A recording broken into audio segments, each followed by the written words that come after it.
Good morning, everyone. It's accountability group day one. I'm so pumped you're here. If you haven't received any information about the accountability group and you want to get in, make sure you're on my email list and you will be getting a recap of today's lesson as well as the handouts that I have for you that are going to help you over the next 60 days to make the most of it. Because why I'm doing this is that when we get into hard seasons like this, historically speaking, we come out stronger on the other side, but more unhealthy. And so I really just want to help you go through a season like this, not only leaving stronger, but healthier. And I believe it can be done. So if you're like me and you encountered week one of kind of this quarantine and things shutting down and life creating a new normal, it was difficult, right? And we probably started doing things that were abnormal to us, like buying extra things at the grocery store and buying extra toilet paper. And maybe you even noticed that you ate more in the season of stress. And this is what we often associate with stress. And I'm going to talk about that today. So today is a health lesson. It's honestly a very important health lesson, one of the most important ones that I could teach you. And so I'm excited to share it with you today. I promise we're going to keep these less than 30 minutes, hopefully 20 minutes or less. Ask questions if you have them. If you're watching later, let me know what you're thinking, if this is making sense, or if you're on right now, just ask away. Anything and everything. Every day, I want you to bring any questions that you have.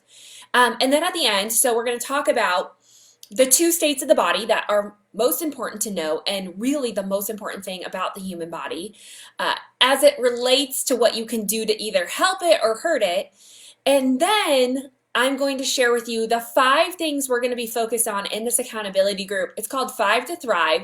And they're 5 things that really help to nourish our body. So let's get started.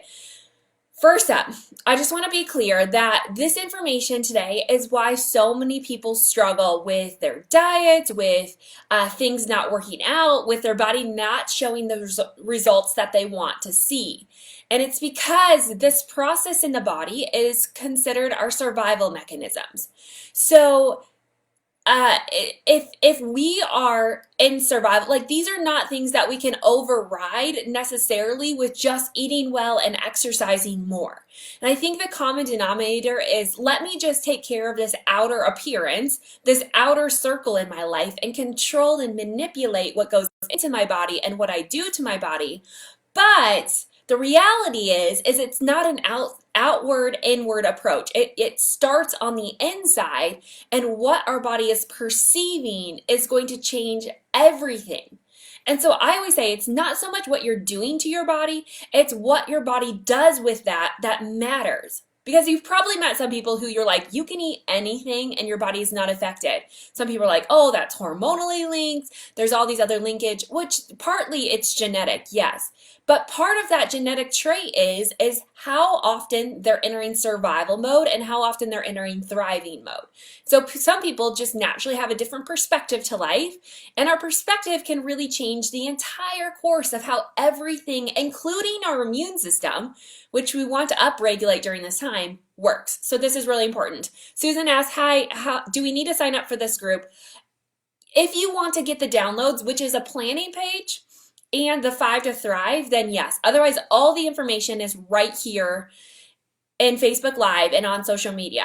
So I'm going to share more about that at the end, but if you want that information and you didn't get an email yesterday from me, if you're on my email list, you will get a recap of today's lesson and the information you need in that email. So as long as you're on my email list, you will be getting it. But if you're not, then head on over to simpricewellness.com, sign up for that, or I'll just talk to you afterwards and I'll get you all hooked up. Okay, so anyways, this board, the light is like, there we go. That's a little bit better. So anyways, so here's the deal. Now, like I said, we have this idea that we can manipulate the outside things that are coming in our body. That's why health often fixates on the food that we eat, how much exercise that we do, kind of all these little manipulations of life. And while that is important, I'm not going to say that what you eat isn't important. I think it's a really mixed up view of what's actually happening inside the body, because you can manipulate all day long and eat the best diet and still not see weight loss or still not see health or still not see the results that you want to see.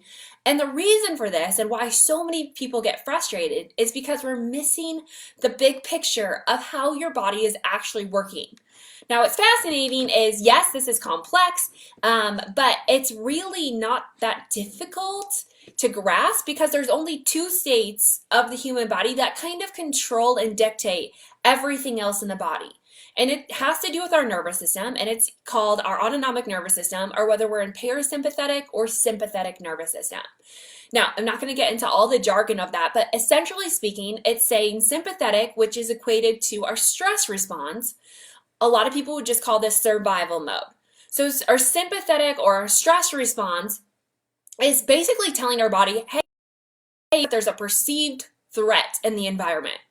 And so our body is going to change. It's going to change its neurochemicals. So your brain waves are going to change and the chemicals that are released in your brains. So you're going to notice a difference in thought patterns.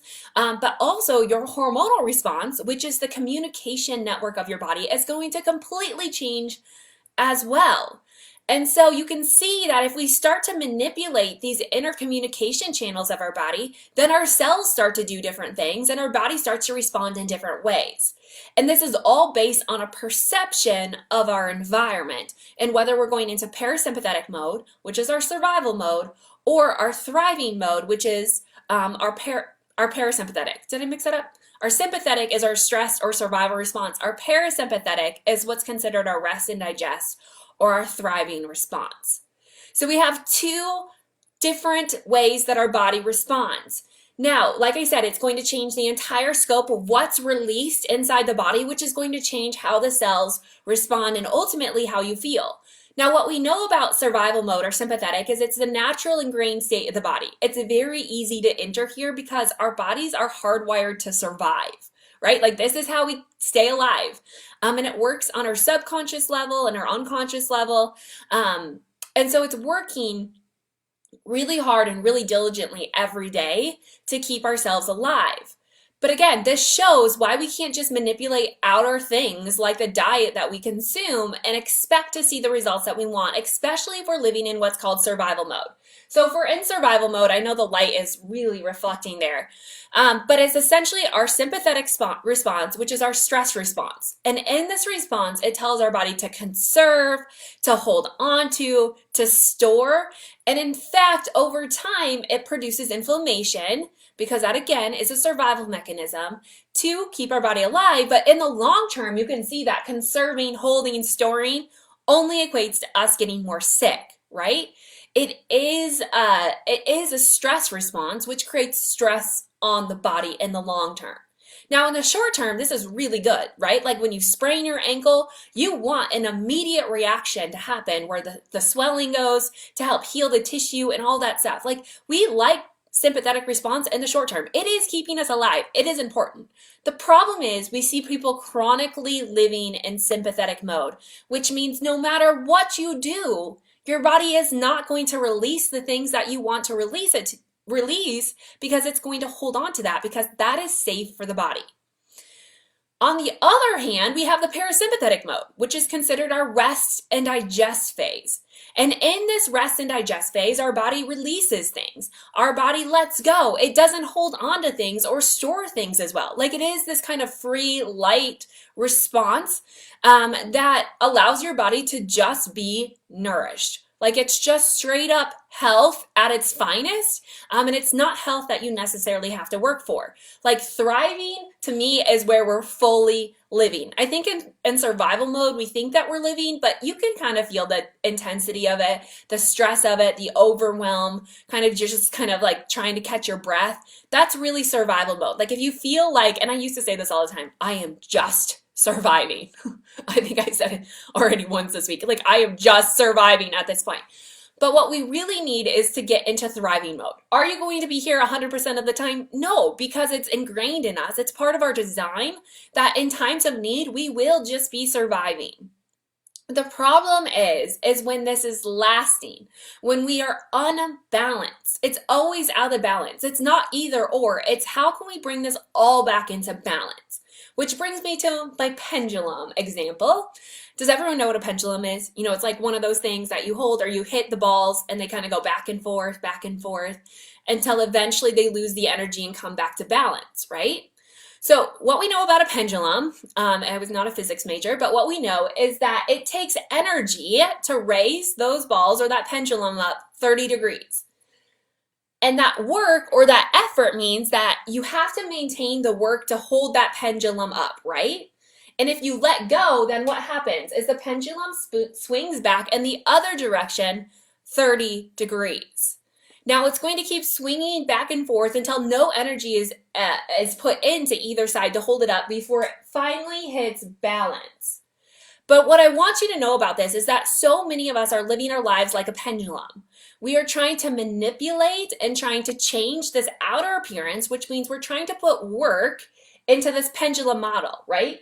We're doing something or we're altering something to try and pull the pendulum up 30 degrees, right? And this is where we see what we would call quick results.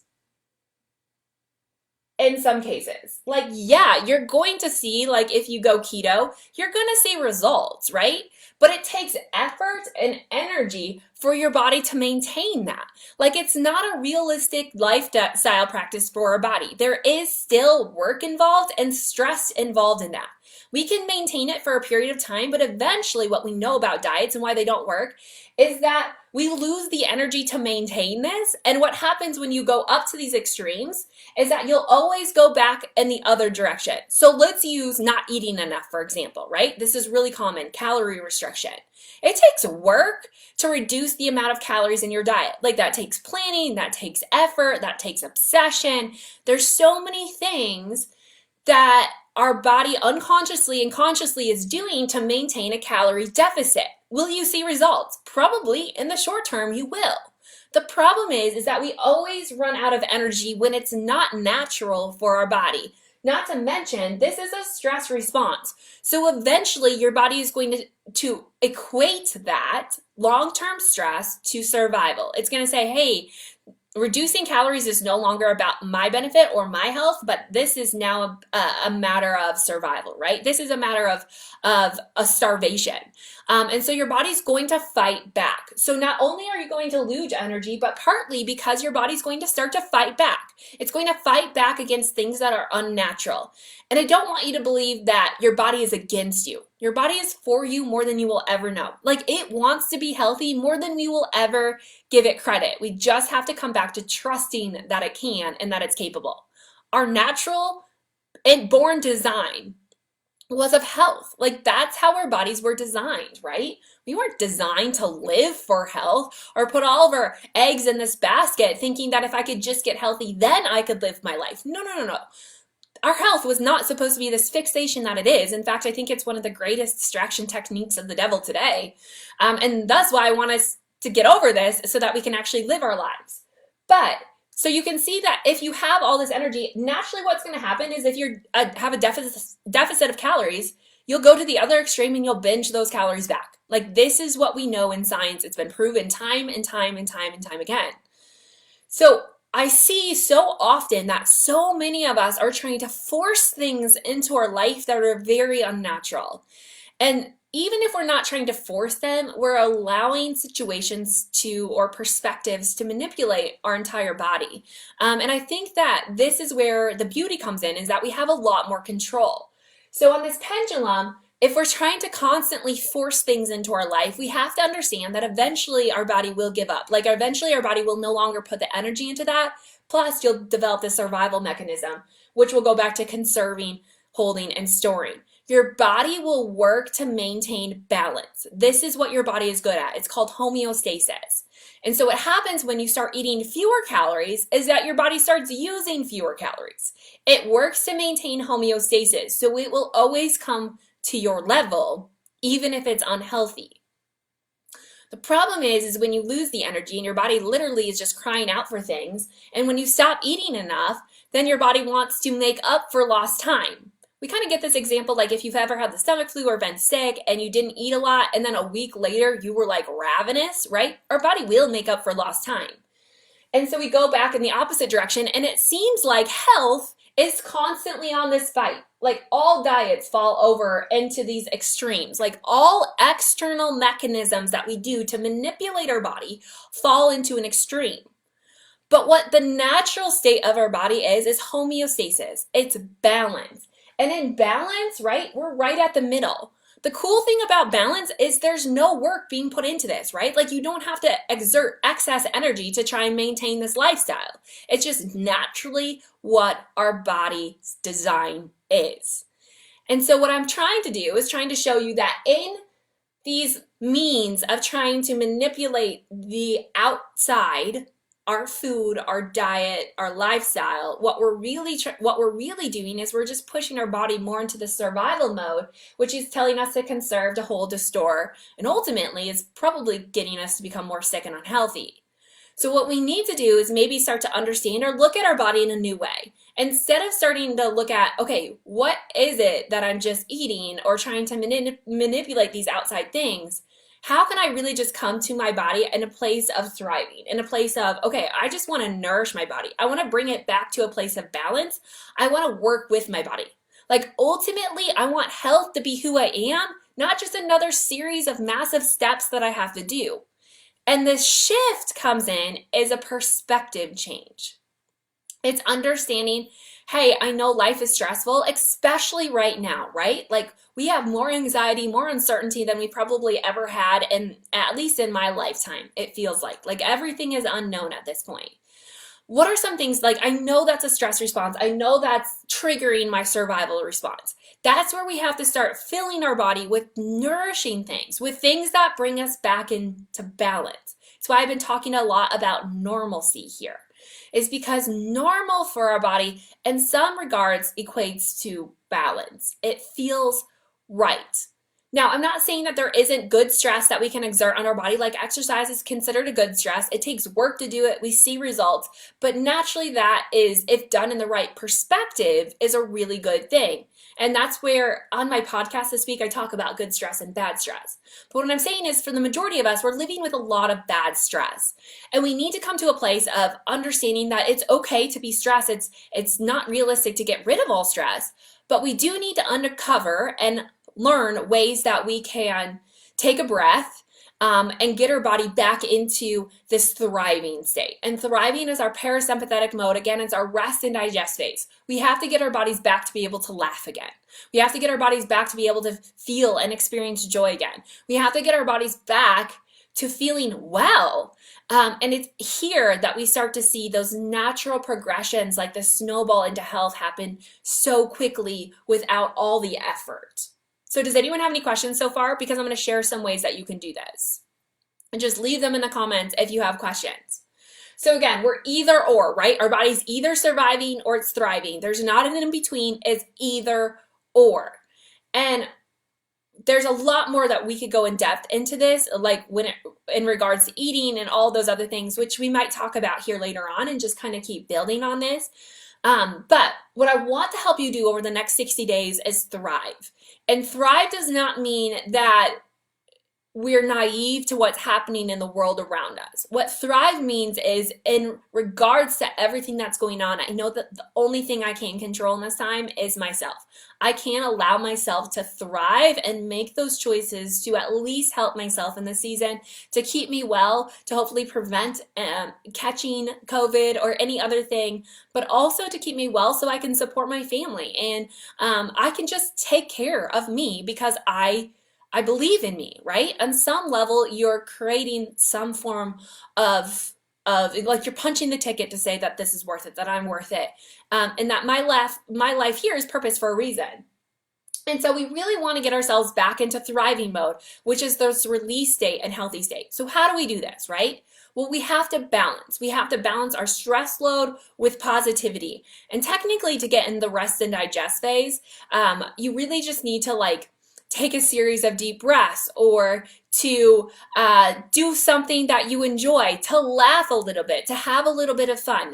Again, it's not about eliminating stress, but finding ways that you can manage it and deal with it and ultimately have this hope on the other side that this is not all there is.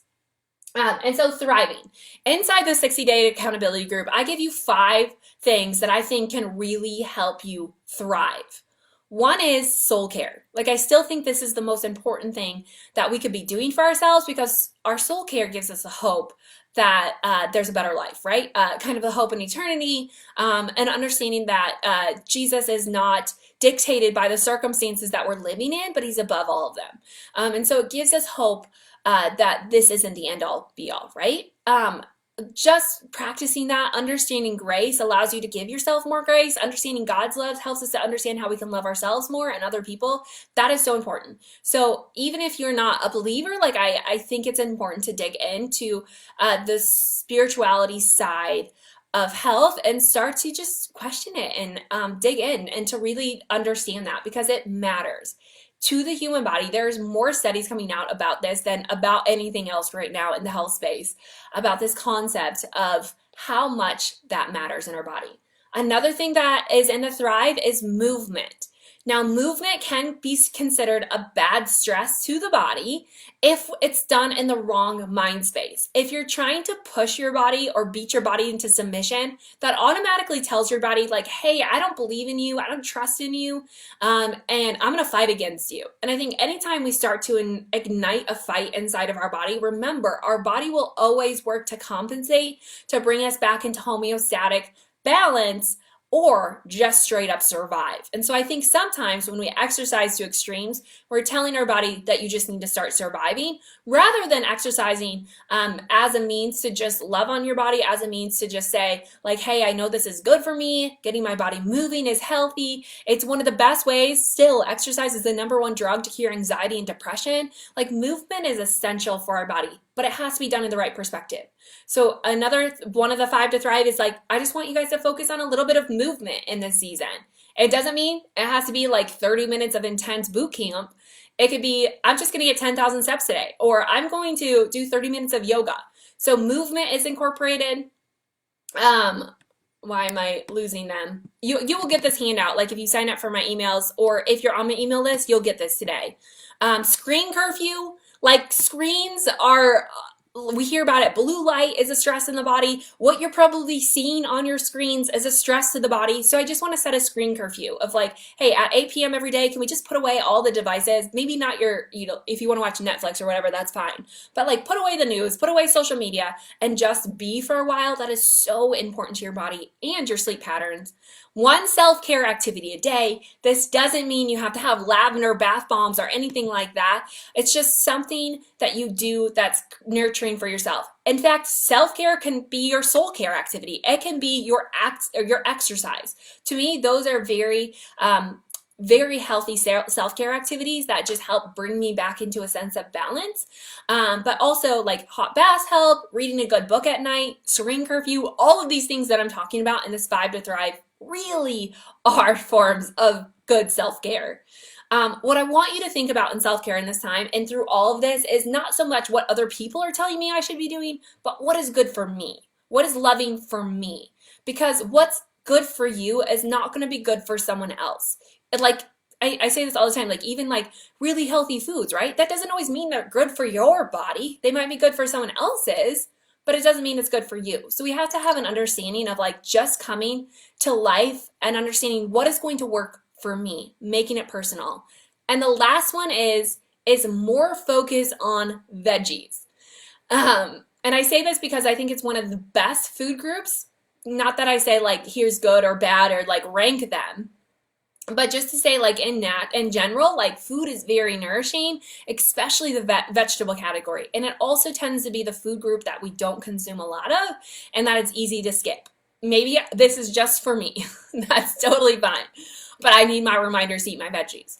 But in all of this, one of the best mindset shifts you can do is not to think so much about what you shouldn't be doing, because that's a manipulation on the outside world, right? Like, whenever we're told we shouldn't be doing something, we naturally start to fixate there. It's part of the mind. It's part of the survival mechanism. It's part of how our body is ingrained.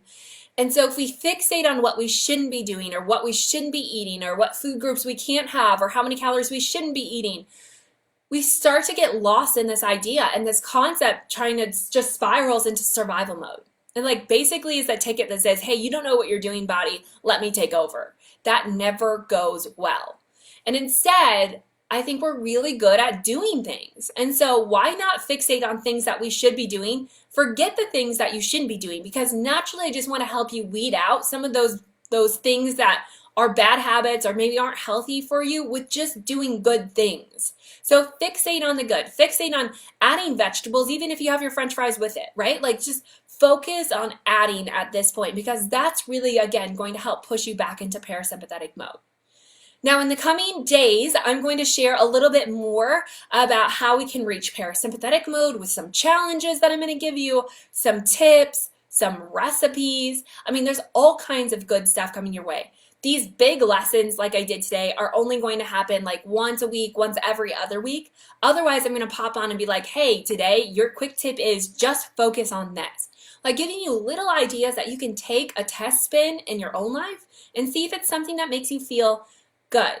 And I think we need to go back to that. We don't need to like let all of it, like distinguish all of our feelings by like, oh, exercise, like putting on my shoes and like the thought of it doesn't make me feel good, so I'm not going to do that. On some level, we have to have the discipline to override our comfort feelings to get back to, okay, what is physically going to make my body feel good and relax and take a deep breath and kind of work with my body. So I hope you understand the distinguishment there. Anyways, so in the coming days, you're going to get tips, hacks, challenges. Tomorrow, I'm just going to give you a tip. Saturday, we're going to plan together. Is tomorrow Friday? Yeah, I'm losing track of the days. Tomorrow, you get a tip to focus on. Saturday, we're going to plan together. And then on Monday, when I come back to the videos, you'll have your first challenge. And it's going to be good. Anyways, make sure you're on your email list. If you're not, if you don't get the handouts and you want them, send me a message right here or a personal message, and I will get all the information you need. You're going to get everything that you need really on social media. I would love for you to follow along in my email list, just because I'm going to recap some stuff and you get a lot of other goodies, especially about what's happening in my own life, and just that realistic take of like what's working for me, what's not working for me, kind of the whole story. So jump on my email list if you aren't. And yeah, download those guides. We're going to be using the daily planning page if you want. I'm going to use it just because, again, I think it's easy we want to do something in this season. And so I want to give you a space to write things that you can do and keep track of things that you are doing, not to micromanage your life, but just to kind of help you live your life. That's what this is all about. Like we really have to get to a place where we use health to live your life, not live for health. Anyways, make sure you get all that. Does anyone have any questions? I kept it at under 30 minutes. This is a win for me. Let me know if you have questions. I'll stick on for a few minutes. But you guys, I'm so excited about this. It's going to be super fun. And it's going to take us all the way through Memorial Day. And so what better time than to kind of start understanding how we can live our life so we can have a great summer. And also break free of some of these diet traps that we come to. Let me know if you have any questions. Yes, Susan, I'm so glad you listened in. I'm so excited for this. And Cindy, thank you so much for being here. It's going to be a lot of fun. And I guess maybe to start with, if you want to think about something, I think it's fun or worthwhile to think about some of the diets or diet tips, practices that we believe we need to be following. And start to pinpoint, like, are these good for me? Like, because I think we have all this series of, like, I should be doing this because this is what I read in the magazine, or this is what I was taught, or this is what I did 20 years ago, right? Like, a lot of us have these diet practices ingrained in our minds. And I think it's good to, like, write those up because some of those can be a great foundation. What I know to be true about health is, like, it's nothing new. It's just the change in perspective about how we approach it. And so writing those things out and understanding why you believe that, and is it actually a good practice for your body or is it not, regardless of what the science says. Because like keto, like keto's so big, right? And while it might work for someone or feel good for them in the time, it doesn't mean it's right for you. And we have to be aware of that life is constantly evolving and constantly changing, and we kind of just need to constantly remain in this balanced state or regaining balance. That's what we're doing in the season of uncertainty, of creating new normals. Let's reestablish balance. And that's going to be the healthiest thing for our body. Okay, So think about those things, get the downloads, bring them with you tomorrow with your first tip that I'm going to be giving you. And then on Saturday, we're really going to dig into those planning pages to help you understand, okay, how can we use this for our benefit right now and be uber productive also while living your life. Okay, you guys are the best. Thank you so much for being here. Tomorrow is Friday. I will see you back here at 8:30 tomorrow. Make sure you check your inbox in just a little bit where I'm going to have a recap of this whole message with the handouts that you need. Okay. Have a great day, guys.